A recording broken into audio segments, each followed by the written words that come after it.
Disneyland workers have had enough. 1,700 cast members have voted to unionize. Let's talk about that on That Park Place. Hello, I am Jonas J. Campbell, an investigative reporter for That Park Place, and here with me is West Coast theme park expert, Mr. VashSky. Vash, you're not going to unionize on me, are you? No, I'm not. Don't worry about the materials in the background here. It's all fine. We're not unionizing at all. I can assure you, Jonas. We're all gonna be good to go. Yeah, thank you. I appreciate that vote of confidence. If I ever see you having a meeting by yourself, taking a ballot by yourself. Anyways, let's talk about the story out of Deadline. Disneyland Resort character cast members vote to unionize with Actors Equity Association. Interesting. This by Armando Tinoco from Deadline. Look at that guy right there.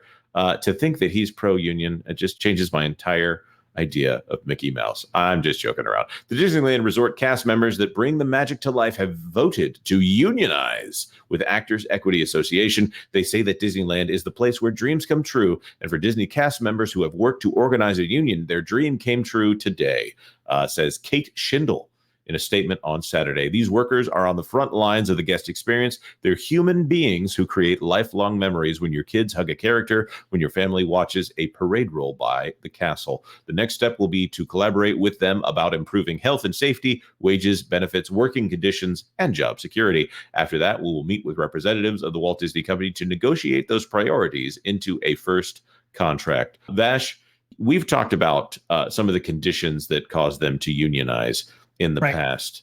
Can you bring us up to speed on a few of those for anybody who's not following this situation?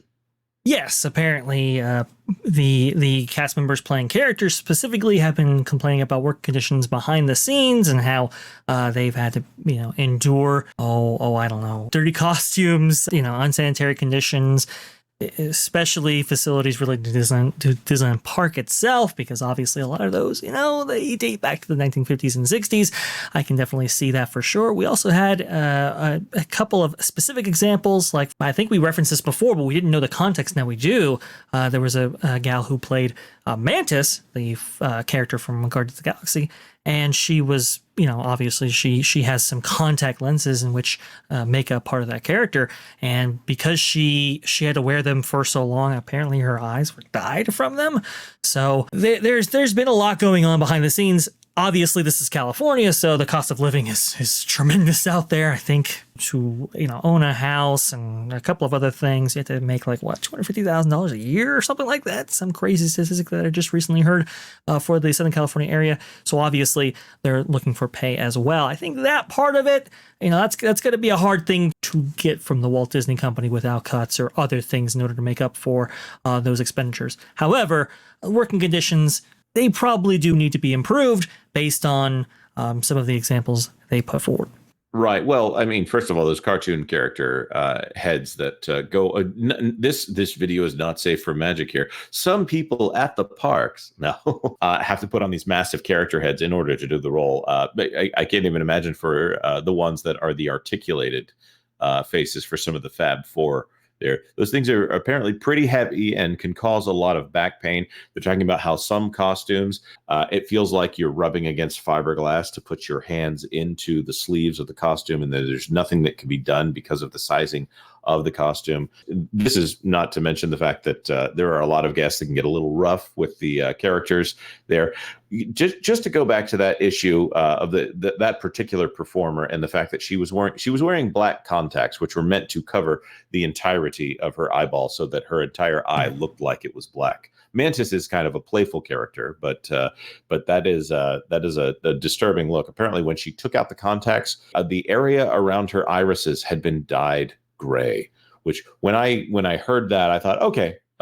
Usually I'm not very pro-union. I've been in unions in the past. They haven't been of a lot of benefit to me. On occasion they have, but for the most part, I was paying dues into organizations that I did not feel like I was getting much benefit out of them. Now, not everyone's experience with unions is the same, and there are some unions that serve a much stronger purpose, especially when you're dealing with actors. There's a lot more up and down in that industry. In fact, unions tend to do better when you have jobs that are more cyclical in nature. Right. Now, with these actors, and let's go back to the article to describe some of the jobs that they are performing here. It says that those who voted to unionize include cast members who perform as characters or dance in parades, and the hosts, leads, and trainers who work alongside them. For the workers to unionize, the cast members had to receive 50% plus one vote. There were 1,700 workers eligible and over 1,200 voted. The unofficial account was 953 in favor of unionization and only 258 opposed. And they're calling it an incredible victory. So it sounds like more than half here, even if we count those voting in abstention as against unionization. It sounds like more than half of actors there at the parks, they wanted this to happen. The question, of course, becomes, will this change the cost and pay structure for the parks dramatically? I do think costs will go up for Disney to pay for these cast members, but I don't know that this will solve some of the issues they brought up in the video, how a lot of cast members are, what was it they said, are living with roommates in order to make ends meet, or they can't work other jobs because they might be on a shift that suddenly requires them to come in to rehearse for a parade. And so they have to work at a secondary job, not a primary job, and then Disney's your secondary. Disney has to be your primary job in order to do this. I don't know that this will fix any of those problems unless they can really get an amazing price hike out of Disney. Vash, what do you think about that? Yeah, that's the thing. I mean, if you're asking for, this concept of a living wage out of Disney for this role, you gotta look elsewhere. That's even if the cast members unionizing secure some of those benefits or secure some of those pay increases and so forth, the Walt Disney Company of years before just cuts those roles. That's the kind of the scary thing, and that's why you have to be very measured when it comes to this, because the Walt Disney Company looks at some of these things as disposable or expenditures that can be just written off, and so I think that's going to be the hardest play for sure. Now, if you want to talk about work conditions and so forth, maybe even in the context of primary job, secondary job, maybe scheduling, advanced scheduling, so that way people can know in advance and maybe work around those and secondary jobs and so forth. I can see a lot of those things being implemented, and I can see a lot of those things being things that Disney will end up doing for sure. But increased pay, especially at this time when the Walt Disney Company is making cuts all over the place, I just don't see it. And one more thing about unions, Jonas, and specifically around unions at the Disneyland Resort, there has been a level of what terminology do I want to use?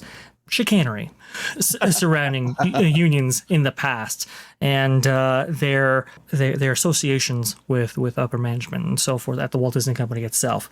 And so just because you are in a union doesn't mean that all your problems are fixed. I'll put it that way. That's a good way to put it. All right. Well, we want to throw this to our commenters. What do you think about this situation? Is this, I don't want to throw it to what are your comments on unions in general, but what do you think about this situation for the Walt Disney Company? Have they made their case that they need to unionize well enough that these outside people like us YouTube commenters and YouTube viewers and hosts would agree with them? Let us know in the comment section down below. Of course, like this video if you like this video, and consider subscribing to That Park Place for all the news that should be fun. Thanks for watching That Park Place News. For more information, consider checking out www.thatparkplace.com. And don't forget to subscribe, share, like, and send this out on your favorite social media accounts.